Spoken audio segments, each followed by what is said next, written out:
End gold buyers, మీ కష్టాల్లో నమ్మకమైన మీ ఆత్మీయ నేస్తం.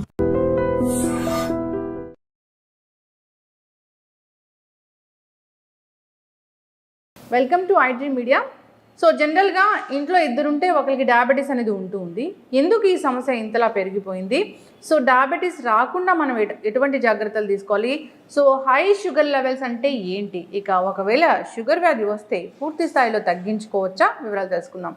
ఈరోజు మనతో పాటు ఉన్నారు ప్రముఖ internal medicine specialist doctor SV Chandrasekhar గారు from Gemcare Kamineni hospitals, Kurnool. Doctor గారు నమస్తే. డాక్టర్ గారు, జనరల్గానే షుగర్ వ్యాధి అంటే ఇంట్లో ఇద్దరుంటే వాళ్ళకి ఖచ్చితంగా షుగర్ ఉంటూ ఉంది, షుగర్ టాబ్లెట్స్ వేసుకుంటూ ఉన్నారు. అంటే షుగర్ వ్యాధి అనేది ఎందుకు ఇంతలా పెరిగిపోయింది డాక్టర్ గారు? సో మీకు చెప్తే ఇప్పుడు we are called as diabetic capital of world. So మీరు అన్నట్లు డెఫినెట్గా ప్రతి ఫ్యామిలీలో డయాబెటిక్స్ పేషెంట్ లేకుండా లేరు. సో ప్రాబ్లం అంతా కూడా ఏంటంటే మన లైఫ్ స్టైల్ని మాడిఫై చేసుకొని we have westernised our life style mostly. అంటే ఇంతకుముందు ఇండియన్ సిరానియో లైఫ్ స్టైల్ వేరే, ఇప్పుడు మనం ఉంటున్న లైఫ్ స్టైల్ వేరే. ఇంతకుముందు ఇండియాలో అందరూ కష్టపడి పనిచేసే వాళ్ళు ఎక్కువ ఉండేవాళ్ళు, నౌ ఆఫీస్ లైఫ్ స్టైల్ ఎక్కువ అయిపోయింది. And more over availability of foods. ఇంతకుముందు మన ఇండియన్ కంట్రీ ఎలా ఉండేది అంటే availability of foods, healthy foods మాత్రమే అవైలబుల్ ఉండేవి. ఇప్పుడు అవైలబిలిటీ ఆఫ్ ఫుడ్స్ మారిపోయాయి. సో ఇదంతా కూడా ఏంటంటే you have just change your life style completely. అంటే మన పద్ధతి వేరే, మన మూలాలు వేరే, ఇప్పుడు మనం లీడ్ చేసిన లైఫ్ వేరే. So most of the times మన లైఫ్ స్టైల్లో వచ్చే మార్పుల వల్లే ఈ జబ్బులు అనేవి వస్తున్నాయి. సో ఇప్పుడు మోస్ట్ ఆఫ్ ద టైమ్స్ అంటే మీరు we are talking about diabetes mainly, but ఏంటంటే ఇప్పుడు మెయిన్ అన్ని జబ్బులు కూడా లైఫ్ స్టైల్ చేంజ్. వయసు పెరిగింది, ఇన్ఫెక్షన్లు తగ్గాయి, జనాలు ఎక్కువ రోజులు బతుకుతున్నారు, బట్ అందరూ ఏదో ఒక రోగంతో ఉంటున్నారు. ఆ రోగాలన్నీ ఏంటంటే ఒకటి బీపీ, రెండోది షుగరు, మూడోది కొలెస్ట్రాల్ లెవెల్ ఎక్కువ అవడం, దానివల్ల హార్ట్ అటాక్లు, పక్షవాతాలు, లేదా కాళ్ళలో పుండ్లు, ఇన్ఫెక్షన్లు. వీటన్నిటికీ మూలాలంతా కూడా ఏంటంటే మీకున్న జబ్బులు which are secondary to your lifestyle. So life style change అయిపోయింది, డయాబెటీస్ వచ్చింది. అంటే ఒకప్పుడు నిజంగానే ఇప్పుడు ఇన్ని ఇయర్స్ ఆఫ్ ఎక్స్పీరియన్స్ మీది, ఒకప్పుడు ఏ వయసులో ఆ డయాబెటీస్ చూసేవాళ్ళు, ఇప్పుడు ఎంత చిన్న ఏజ్లో డయాబెటీస్ చూస్తున్నారు డాక్టర్ గారు? టైప్ 2 అనేది మంచి ప్రశ్న అండి. ఎందుకంటే ద ఏజ్ హ్యాస్ చేంజ్డ్. ఇంతకుముందు మన గైడ్లైన్స్ అని ఎలా ఉండేవంటే 40 years దాటిన తర్వాత హెల్త్ చెకప్ చేయించుకోండి, దాని తర్వాత ప్రతి 3 ఏళ్ళకి ఒకసారి చెక్ చేయించుకోండి, దాని తర్వాత వయసు 50 ఏళ్ళు దాటిన తర్వాత ఇయర్లీ చెకప్ అని చెప్పేవాళ్ళు అనమాట. ఈ హెల్త్ చెకప్ కాన్సెప్ట్ వచ్చింది ఎందుకు అంటే అర్లీగా షుగర్ని, బీపీని డిటెక్ట్ చేయడానికి వచ్చింది. ఇప్పుడు మన ఓల్డ్ జనరేషన్ ఇప్పుడు 80, 70లో ఉన్న వాళ్ళని పోల్చుకొని ఇప్పుడు 40 ఉన్న వాళ్ళని పోల్చుకుంటే మనకి వాళ్ళతో పోల్చుకుంటే we are getting diseases very early. Problem మళ్ళీ సేమ్ అనమాట. వాళ్ళు తిన్న తిండి వేరే, వాళ్ళు లీడ్ చేసిన లైఫ్ వేరే, మనం తింటున్న తిండి వేరే, మనం పని చేస్తున్న తీరు వేరే. సో ఈ రెండు చేంజెస్ వల్ల యంగ్ ఏజ్లో మీరు అడిగినట్లు బిలో 30 కూడా చాలా మందిలో షుగర్లు చూడడానికి జరుగుతుంది. సో దీనికి ముఖ్య కారణాలు ఏంటంటే లైఫ్ స్టైల్లోనే work style, to be frankly see. So పాత వాళ్ళకి వర్క్ ప్రెషర్ అనేది లేదు. పొలం పోయినామా, పని చేసుకున్నామా, పండింది తిన్నామా, హ్యాపీగా ఉన్నామా. But now generation is running behind money, success. So అలా పరిగెత్తాలంటే ఏం చేస్తారు? You have to change in everything. So ఏ టైంలో తింటున్నామో తెలియదు, ఏ టైంలో పడుకుంటున్నామో తెలియదు, అండ్ ఎంత స్ట్రెస్ తీసుకుంటున్నామో కూడా తెలియదు. సో కనపడిన మేజర్ ఫ్యాక్టర్ స్ట్రెస్. ఎందుకంటే ఎవరిని తీసుకున్నా స్ట్రెస్ అనేది లేకుండా లైఫ్లో ఎవరు పని చేయట్లేదు, which will change your hormonal balance so badly that early స్టేజ్లోనే మనకి బాడీలో చేంజెస్ వచ్చి షుగర్, బీపీ అని బయటపడతాయి. 30 years వాళ్ళు వెళ్ళి చెక్ చేయించుకోవాల్సిందే, హోల్ బాడీ చెకప్ అనేది. షుగర్ ఉందా, బీపీ ఉందా, ఇలా పూర్తి స్థాయిలో. అయితే ఇప్పుడు హై షుగర్ లెవెల్స్ అంటే ఎంత ఉండాలి డాక్టర్ గారు? ఎంత ఉంటే మనం దాన్ని హై అంటాము? నార్మల్గా మనకి గైడ్లైన్స్ ఉంటాయి, WHO గైడ్లైన్స్ అని అంటాము. వరల్డ్ హెల్త్ ఆర్గనైజేషన్ ఇచ్చేది ఏంటంటే ఫాస్టింగ్ బ్లడ్ షుగర్ 126 కన్నా తక్కువ ఉండాలి, 126 బిలో ఉండాలి. And post lunch blood sugar మనకి 180 బిలో ఉంటే సరిపోతుంది. సో మనకి ఈ లెవెల్స్లో మెయింటైన్ అవుతున్నాయి అంటే చాలా మటుకు షుగర్ లేనట్లు. ఇంతకన్నా ఎక్కువ వచ్చింది అంటే దాంతోపాటు మనం ఏం చేస్తున్నాం, ఇప్పుడు యావరేజ్గా 3 నెలల షుగర్ వాల్యూ చెక్ చేస్తున్నాం, HbA1cని. ఇది నార్మల్గా మనకి 5.4 నుంచి 6.5 మధ్యలో ఉంటే ప్రీ డయాబెటిక్ అంటాం. లెస్ దాన్ 5.4 ఉంటే నార్మల్, మోర్ దాన్ 6.5 అంటే diabetic. So health checkup concept ఏంటంటే ఎందుకు చేస్తున్నాం హెల్త్ చెకప్? యాక్చువల్ చాలా మందికి హెల్త్ చెకప్ అంటే ఒక అపోహ, అంటే హాస్పిటల్లో ఏదో దానికోసం చేస్తున్నా ఇది అని భయపడుతుంటారు. ఐడియల్గా ఏంటంటే మనకి షుగర్ కానీ, బీపీ కానీ, కొలెస్ట్రాల్ కానీ, ఇవి ఏవి మీ బాడీలో చేంజెస్ వచ్చిన తర్వాత, అంటే మీరు అన్నారు కదా ఇందాక high sugar values, high BP values, ఇవి వచ్చిన వల్ల లక్షణాలు చాలామందికి రావు. ప్రాబ్లం ఏంటంటే మనకి ఏదైనా లక్షణం వస్తేనే డాక్టర్ దగ్గరికి వెళ్తాం, అప్పుడే చెక్ చేయించుకుంటాం. కానీ చాలా మందికి హెల్త్ చెకప్లో బయటపడేదే ఎక్కువ మందిలో చూస్తాం. వాళ్ళకి ఏదో ప్రాబ్లం వచ్చి హాస్పిటల్ పోయి చెక్ చేసుకుంటే షుగర్ బీపీ బయటపడింది. 2 రకాలుగా బయటపడుతుంది యాక్చువల్గా. ఒకటి హెల్త్ చెకప్ చేసినప్పుడు రొటీన్గా షుగర్ బీపీ ఉందని తెలుస్తుంది. వాళ్ళ హాస్పిటల్స్లోనో లేదంటే వాళ్ళ ఎంప్లాయీ హెల్త్ చెకప్ దీంట్లోనో లేదో ఎక్కడో ఫ్రీ క్యాంప్స్ కండక్ట్ చేసినప్పుడు బయటపడుతుంటాయి. రెండో పద్ధతిలో బయటపడేది ఏంటంటే హాస్పిటల్ లక్షణాలు వచ్చిన తర్వాత బయటపడ్డాయి. అంటే డైరెక్ట్గా హార్ట్ అటాక్స్ వచ్చిన పేషెంట్, డైరెక్ట్గా పక్షవాతం వచ్చిన పేషెంట్, ఆ రోజు మీరు చూసంటే షుగర్ ఏమో 400, బీపీ ఏమో 200 కనపడుతుంటుంది. మా పేషెంట్ ఎప్పుడు లేదు డాక్టర్, ఇంతవరకు బీపీ లేదు, షుగర్ లేదు. సో మనం తెలుసుకోవాల్సిన ముఖ్యమైన విషయం ఏంటంటే బీపీ, షుగర్ ఇవి మీ బాడీలో వచ్చే మార్పులు. ఈ మార్పుల వల్ల బాడీలో ఏదైనా ఆర్గాన్ దెబ్బతింటేనే లక్షణాలు బయటకు వస్తాయి. సో ఈ ఆర్గాన్ దెబ్బతిన్నంత వరకు మీరు నేను హెల్తీగా ఉన్నాను అనుకుంటారు. సో అలా ఉండడం వల్ల మీరు you don't go for any checkup. BP పెరుగుతుంది అంటే లోపల ఆర్గాన్ ఏదైనా ఇష్యూ వల్ల బీపీ హై అవుతుందా డాక్టర్? లేదు, బీపీ పెరగడానికి వేరే కారణాలు ఉన్నాయన్నమాట. మళ్ళీ మనకి యాజ్ ఐ టోల్డ్ యూ, మన బాడీలో ఉన్న స్ట్రెస్ లెవెల్స్ మారిపోయినా, హార్మోన్ లెవెల్ ఇంబ్యాలెన్స్ వచ్చినా, లేదా బాడీలో ఏదన్నా ఆర్గాన్ అంటే ప్రైమరీ, సెకండరీ 2 రకాలు ఉంటాయి. మనందరం చూసేది ప్రైమరీ హైపర్టెన్షన్, కారణం లేని బీపీ, వయసు పెరిగే కొద్దీ బీపీ వచ్చేది. అది బాడీలో ఉన్న వెజల్స్లో మార్పిడి కానీ, గుండెలో మార్పిడి, వీటి వల్ల. అదొక పైప్ సిస్టమ్. ఈ పైప్ సిస్టంలో సింపుల్, మీరు వాటర్లో ప్రెషర్ ఎట్లా పెరుగుతుంటే దానివల్ల బీపీ రావడం ఇలానే ఉంటుంది అన్నమాట ఆటోమేటిక్గా. సెకండరీ అంటే వేరే కారణాలు, అంటే బాడీలో మీకు కిడ్నీ ప్రాబ్లం ఉండడం వల్లనో, లేదా బాడీలో హార్మోన్ ఇంబ్యాలెన్స్ ఉంటాం అనమాట. అంటే అడ్రినల్ గ్లాండ్, ఫియోక్రోమోసైటోమ్ అని వేరే కండిషన్స్, వీటిలో చూస్తాం. లేదా థైరాయిడ్ అబ్నార్మాలిటీ ఉన్న కొంతమంది బీపీ రావచ్చు. ఇట్లా అవన్నీ సెకండరీ కావచ్చు, అంటే కారణం ఉండేవి. మోస్ట్ ఆఫ్ ద మనం చూసే బీపీ అంతా primary hypertension, where you don't know the cause. వయసు పరంగా పెరుగుతా పోతుంది. దానికి కారణం వయసు పెరిగే కొద్దీ బాడీలో ఉన్న చేంజెస్ ఉన్నాయి.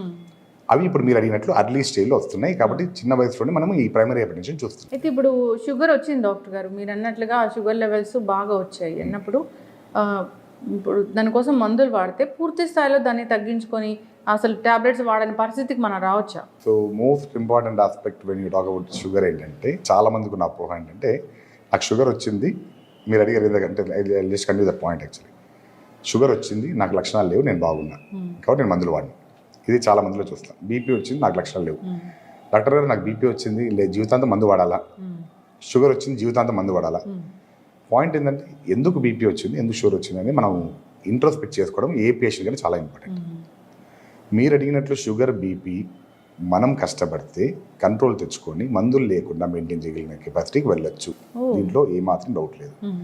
పాయింట్ అంతా ఏంటంటే ఫస్ట్ ఫోర్మోస్ట్ సినారీ ఏ పేషెంట్ను నమ్మాల్సింది, నాకు వచ్చిన మార్పుని నేను సరిదిద్దుకోవాలా. BP and sugar are only changes in your body which are because of your abnormal life style set చేస్తే your BP and sugar can come back to normal. ఇది పేషెంట్కి మనం అవగాహన చేయాలి. So as a doctor what I do personally is, నా patient రెండే చెప్తా.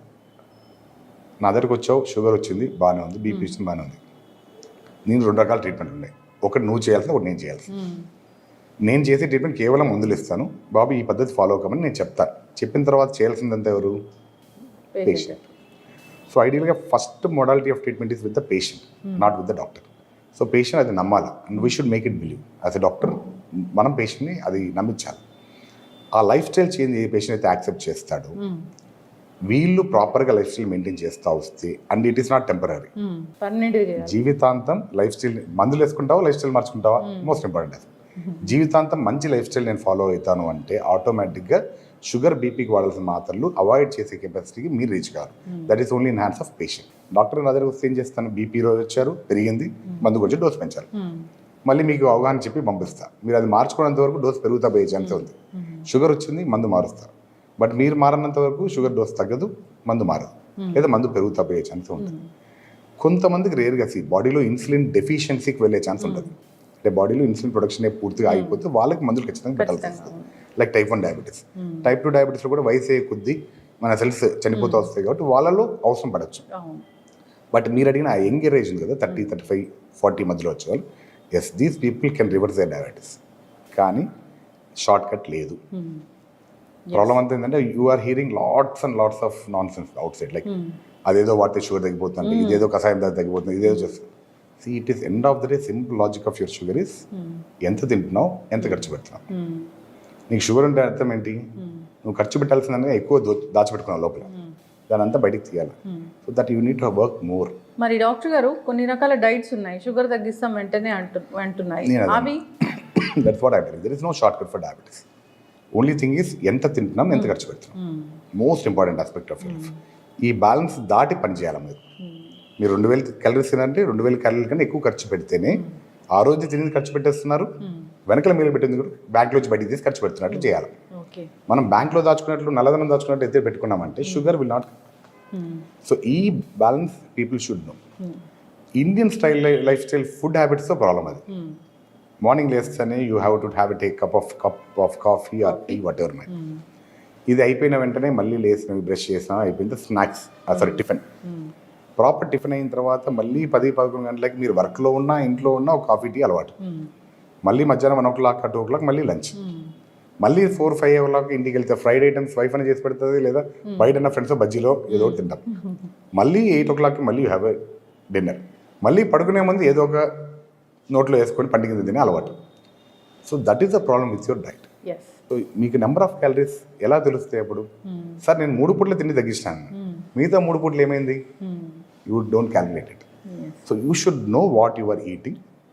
ఏ పూటకి ఏం తిన్నాం అంటే this doesn't mean that you should avoid. ఇప్పుడు మీరు అడిగే డైట్స్ అంటున్నారు కదా, ఈ డైట్లో అంతా వాళ్ళు ఏం చేస్తున్నారంటే యాక్చువల్గా మీ క్యాలరీని తగ్గించడానికి ట్రై చేస్తున్నారు. It's not that they are wrong or nothing. ఇంకో డైట్ వాళ్ళు చెప్తున్నట్టు ఏం చేస్తారు, ఓవరాల్ క్యాలరీస్ తగ్గించడానికి వాళ్ళు ప్లాన్ చేస్తున్నారు. But there is no single success formula. ఆ ఫార్ములా అంటే ఈ పార్టీకి that fellow could be the billionaire in the world, right? No weight reduction formula, no diabetic formula. ఈ రెండు కనుక్కుంటే మాత్రం I think that fellow will be the billionaire of this era. So అది లేవు. You have to try hard by yourself. అయితే doctor గారు, ఇక షుగర్ని కంట్రోల్ చేసుకోలేకపోతున్నారు, టాబ్లెట్స్ మాత్రం వాడుతున్నారు, షుగర్ కంట్రోల్ అవ్వట్లేదు. బాగా హై షుగర్ వస్తే బాడీలో ఏ ఆర్గన్స్ మీద ఇది ప్రభావం చూపిస్తుంది? మామూలుగా షుగర్కి మనం 2 రకాలుగా మాట్లాడతాం, microvascular injury, microvascular injury. Microvascular అంటే చిన్న బ్లడ్. దాంతో ప్రాబ్లం అంటే షుగర్ లోపల చెడు పేరుకుపోయినట్టు పేరుకుపోతాయి. సో రక్తనాళాల్లో బూడిపోతాయి అనమాట. సో దానివల్ల పెద్ద రక్తనాళాలు బూడిపోవచ్చు, చిన్న రక్తనాళాలు బూడిపోవచ్చు. సో ఈ చిన్న రక్తనాళాలు బూడిపోవడం వల్ల మెయిన్ వచ్చే కంప్లైంట్ ఒకటి కన్ను. సో ఐసైట్ తగ్గిపోవడం, లోపల రెటినల్ డ్యామేజ్ రావడం. సో దానివల్ల చూపు మందగిస్తా పోతుంది, తొందరగా క్యాట్రాక్ట్ రావడము, తొందరగా చూపు మందగించడం, తొందరగా అద్దాలు మార్చుకుంటూ పోవడం, ఇవన్నీ కూడా జరుగుతుంటాయి. 2 ఇంకొకటి ఏంటంటే మనకి వచ్చేది కిడ్నీ పైన ఎఫెక్ట్. సో కిడ్నీ పైన ఎఫెక్ట్ వచ్చింది అంటే తెలియకుండా కిడ్నీలో నుంచి ప్రోటీన్ శాతం లూజ్ అవుతూ ఉంటుంది బాడీ. సో బాడీ వీక్ అవుతా పోతూ ఉంటుంది. 2 కిడ్నీ పైన ఎఫెక్ట్ వచ్చి క్రియాటిన్ లెవెల్స్ పెరుగుతూ పోతుంది. సో దానివల్ల 2 ప్రాబ్లం. 3వ ప్రాబ్లం కాళ్ళు రక్తనాళాలు బ్లాక్ అయ్యండి, కాళ్ళు తిమ్మిర్లు రావడం స్టార్ట్ అవుతాయి. చాలా మంది యూరిన్ కంప్లైంట్స్ తిమ్మిర్లు వస్తున్నాయి, మంటగా ఉంది కాళ్ళు అని చెప్తారు. ఇవి 3 మేజర్గా చూస్తున్న మైక్రోవాస్కులర్ కాంప్లికేషన్స్. చాలా మందిలో చూస్తాం, చూపు ప్రాబ్లం చెప్పడము, యూరిన్ ప్రాబ్లం చెప్పడము, ఇది చెప్పడం. మేజర్ అంటే ఏంటంటే మనకి main organs heart, brain. So brain పైన ఎఫెక్ట్ వచ్చిందంటే బ్లాక్ అయిందంటే మొత్తం స్ట్రోక్. ఒక్కసారి కింద పడిపోయారంటే పక్షపాతం వచ్చిందంటే ఇంకా మనం ఏం చేయడానికి లేదు, బెడ్ అని అయిపోతారు. లైఫ్ స్టైల్ అంటే రీహాబిలిటేషన్ చేసుకుంటూనే చేయాల్సి వస్తుంది. 2 హార్ట్ అటాక్ వచ్చింది అంటే అర్లీగా వచ్చారు అంటే తొందరగా రికవరీ ఛాన్స్ ఉంది, లేట్గా వచ్చారంటే ఆటోమేటిక్ ప్రాబ్లం వస్తుంది. మళ్ళీ 3 కాళ్ళల్లో పుండ్లు అయిపోవడం. సో కాలు కట్ చేయడం, ఇవన్నీ కూడా ఇన్ఫెక్షన్ వచ్చి జరగడం, ఇవన్నీ రెగ్యులర్గా ఉంటాయి అన్నమాట. ఇవి పక్కన పెడితే బాడీలో ఓవరాల్ మెటబాలిజం కూడా మారుతూ వస్తుంది. మనం మెయిన్గా చూస్తున్న కాంప్లికేషన్స్ ఇవే అనమాట. ఇవి కాకుండా బాడీలో మీకు కొలెస్ట్రాల్ శాతంలో మార్పు రావడం, బీపీలు అడిషన్, అంటే మీరు వింటుంటారు కదా అక్క చెల్లెళ్ళు అంటే అన్నదమ్ములు అంటే బీపీ షుగర్. సో ఒకదాని తర్వాత ఒకటి బాడీలో చేంజెస్ రావడం వల్ల ఇవి it can manipulate each other. So sugar వచ్చిందంటే బీపీ వచ్చే ఛాన్స్ కూడా అంతే ఉంటుంది. షుగర్ వచ్చింది డాక్టర్ గారు, ఈ ఆహారాలు ఖచ్చితంగా తీసుకోకూడదు మీరు అంటే ఏం చెప్తారండి? To be frankly saying there is nothing called as diabetic diet. కానీ ఇందాక మీరు చెప్పినట్టు కెలరీలు తగ్గించుకోవడం ఎలా? సో మనం ఎందుకు చాలా మంది డాక్టర్లు స్వీట్లు అవాయిడ్ చేయండి, షుగర్స్ అవాయిడ్ చేయండి, రైస్ తగ్గించండి ఇవి చెప్తారు. This is routine practice which we do. గమ్మత్తైన విషయం ఏంటంటే మీకు డయాబెటీస్ మెల్టస్ అనే పేరు ఏంటంటే melting of flesh into urine అనే కాన్సెప్ట్ అనమాట. If you go back in history, first treat చేసేటప్పుడు తేనె తప్పించేవాళ్ళు షుగర్ పేషెంట్కి. ది స్టార్టెడ్ విత్ హనీ, దాని తర్వాత ఫ్యాట్ డైట్, దాని తర్వాత కీటో డైట్, అలా మారుతా వచ్చింది ట్రెడిషన్ అంతా. బట్ ఐడియల్గా there is no fixed diet. Only concept మనం తింటున్న ఫుడ్లో కెలరీలు ఎక్కువ ఉండకూడదు. సో మన వాళ్ళకి ఏంటంటే ఇది చెప్పామంటే సార్ ఏదైనా తినమన్నారు, so this is the problem. So point ఏంటంటే అందుకని చాలా మంది డాక్టర్స్ షుగర్స్ అవాయిడ్ చేయమంటారు. ఎందుకంటే షుగర్స్ మీరు తీసుకున్న వెంటనే బాడీలో షుగర్స్ సడన్ పెరిగిపోతాయి. ఈజీగా బాడీ తీసుకున్న అంటే కష్టపడకుండా బాడీ గెలుచుకున్న ఫుడ్ అవి. సో షుగర్ కానీ, స్వీట్స్ కానీ, లేదా మీ రైస్ కానీ. సో అందుకని ఇవి అవాయిడ్ చేయమని చెప్తాం. అవాయిడ్ చేయమని డాక్టర్ చెప్తూ పోనే దాని పరంగా వీళ్ళు ఆపేసి తగ్గిస్తే బాడీలో కెలరీలు తగ్గుతాయి అనేసి. ఎందుకంటే మీరు if you see about calories, మీరు ఎన్ని వెజిటేబుల్స్ తిన్నా అన్ని క్యాలరీస్ రావు. ఫ్రెష్ ఫ్రూట్స్ ఎన్ని తీసుకున్నా అన్ని క్యాలరీస్ రావు. బట్ రైస్ కొంచెం తిన్నా, షుగర్స్ కొంచెం తీసుకున్నా క్యాలరీస్ పెరిగిపోతాయి. అండ్ మనకి ట్రెడ్మిల్ చేసే అలవాటు ఉంటుంది చాలా మంది, లేదా వాక్ చేసే అలవాటు. ఇప్పుడు స్మార్ట్ వాచ్ వస్తుంది అందరికి. మీరు గంట సేపు నడిస్తే hardly will burn 270 or 250 calories max, లేదా నాకు కొంతమంది 200 depending on your walking style. ఇదే 200 క్యాలరీస్ ఒక cup coffee with 2 spoons of sugar వాడినంటే వచ్చేస్తుంది. సో ఇది మనకు తెలియాలి. If you know that will be good enough. ఒక 4 మంచి అలవాట్లు చేసుకోవాలి ఖచ్చితంగా ఈ డయాబెటిక్ పేషెంట్స్ షుగర్ లెవెల్స్ కంట్రోల్లో ఉండాలంటే, లైక్ స్లీప్ కావచ్చు, వాక్ కావచ్చు, ఎక్సర్సైజ్, ఇలా ఏం చెప్తారు doctor? Ideal is walk. Best scenario is walk. ఎందుకంటే ఏది చెప్పినా మనం జిమ్ చేయమంటే జిమ్ కోసం ఎత్తుకుంటా పోవాలా, ముహూర్తాలు దొరకవు, టైం దొరకదు. రన్నింగ్ చేయాలంటే ఒళ్ళు సహకరించదు, ముసలు అయిపోయినా మోకాలు నొప్పులు వస్తాయి. లేదా ఏరోబిక్ యాక్టివిటీస్ చెప్పామంటే దానికి వేరే ప్లేస్ కావాలో చేయలేము. ఇవి రొటీన్గా మనం చూస్తాం. బట్ వాకింగ్ ముహూర్తం లేదు, nothing. You can walk at any point of time.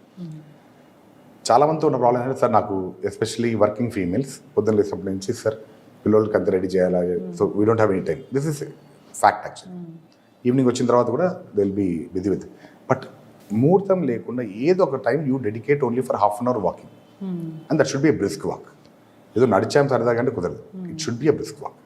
కానీ if possible, if you ask me a best advice, try to walk early in the morning where you are exposed to even sunlight. Okay. Vitamin D లోపం చాలా. ఇప్పుడు all over world, if you do vitamin test, more than 90% will have vitamin D deficiency. Problem ఏంటంటే we are not properly exposed to sun. Vitamin D లేకపోవడం వల్ల you can get sugar, you can get BP and all. Everything is linked. Metabolism is linked actually.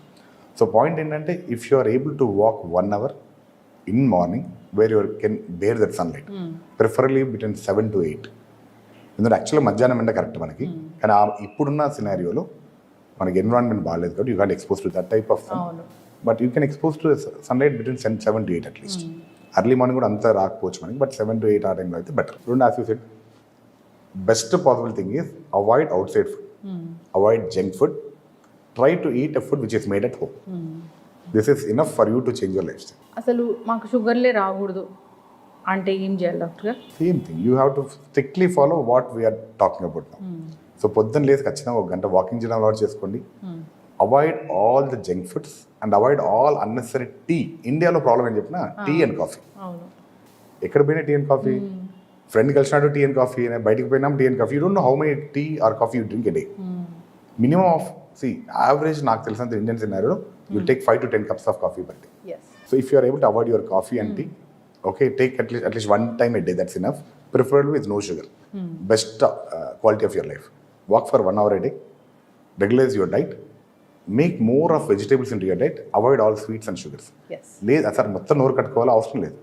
If you are eating a sweet or taking any sugar entity, skip your next meals or reduce your size of next meal. That will be enough. Sugar ఉందా లేదా అని checkup చేయించుకోవాల్సిన అవసరం ఉంటుంది, test చేయించుకోవాల్సిన అవసరం. ఇప్పుడున్న guide line ప్రకారం 35 years తర్వాత you get 1 health checkup done. If check all your reports, ఎక్కడ ఏ ప్రాబ్లం లేదు, next checkup is only after 3 years. Okay, till your age is 50. Okay, problem ఏంటంటే health checkup has been a different concept now, out of fear, especially post Covid. Health checkups బాగా పెరిగాయి, yearly 6 చేయించుకుంటున్నారు. So ideally there is no need of that actually. Guidelines say that get at 35, all your reports are normal, next is only after 3 years. If unfortunately one of your report is abnormal, మీ బీపీనో, షుగరో, uric acid లెవెల్సో, haemoglobin levels ఏదో ఒక abnormal, దాన్ని మాత్రమే check చేయించుకొని, if your doctor is saying to recheck again, then only do only that test. No need of entire battery of investigation to be done. అవన్నీ చేసుకోవాల్సిన అవసరం అయితే లేదు. So you get it done. If you are healthy, believe it that I'm healthy. ఇప్పుడున్న ప్రాబ్లం అంతా ఏంటంటే, Covid తర్వాత we're seeing lot of fear factor. For health care industry it is a different aspect, but for a patient that fear is making more nonsense now. N number of patients repeated ECGs ఎక్కువవుతున్నాయి, repeated blood sugar checkups ఎక్కువవుతున్నాయి. అంటే భయం అంతే, ఏదో చిన్న ఇదనిపిస్తేనే వచ్చి test చేసుకోవడం. Information కూడా ఎక్కువైపోయింది డాక్టర్. పీపుల్ మనం ఏదైనా గూగుల్ చేస్తే ఏదో ఒకటి లక్షణం ఉంది అంటే వెంటనే హాస్పిటల్కి వెళ్ళాల్సిన పరిస్థితి వస్తుంది. Human tendencies you attract negative more than positive. So మీకు ఆ చదివే గూగుల్ ఏంటంటే, మీకు ఒక 10 పేజీలు దొరుకుతుంది. 10 పేజీలో ఏది చెడ్డనో బాడీకి అదే ఇష్టం. మైండ్కి sir to final thing, mind will always see that negative and that is clearly taken up by mind. Positive ఎప్పుడు మైండ్ తీసుకోదు. See, usually negative is spread very faster than positive. This is a routine fact. Yes So అందుకని we always suggest you to avoid googling. Why? You don't know which is correct, which is because డాక్టర్గా చదివేటప్పుడు we have a problem. Whenever we have some complaint in our body, we start thinking that we have a major disease. Why? Because we are reading that. So ఏ చిన్న complaint వచ్చింది దీనికి cancer వస్తుందనే ఆలోచన first cancer దగ్గర వెళ్ళిపోతుంది. దీన్ని accept చేయడానికి ఇట్ టుక్ అస్ 15 years ఆ 10 to 15 years మెడిసిన్ ప్రాక్టీస్లో విచ్ ఈస్ నార్మల్ అనేది అర్థం చేసుకోవడానికి ఒక డాక్టర్ కావడానికి 10 years టైం పడుతుంది. Where you understand what is actually normal, that makes you to diagnose what is abnormal. ఇది క్వాలిటీ ఆఫ్ డాక్టర్. సో దానికి పట్టే టైమే 10 minutes కానీ 15 minutes, 10 years కానీ 15 years కానీ, and which you can't get in 10 minutes or 1 hour yes to analyse the fact. Sugar tablets వాడడం start చేశాక చాలా మంది సంవత్సరాలు అవి వాడుతూ ఉంటారు, డాక్టర్ దగ్గరికి అసలు వెళ్ళరు. సో అలాంటి వాళ్ళకి ఏం చెప్తారండి మనం ఫైనల్గా? సో ఐడియల్గా you have to get it checked. So first time sugar start అయింది, మీరు చెక్ చేసుకున్నారు, మీ డాక్టర్ గారు టాబ్లెట్స్ ఇచ్చారు.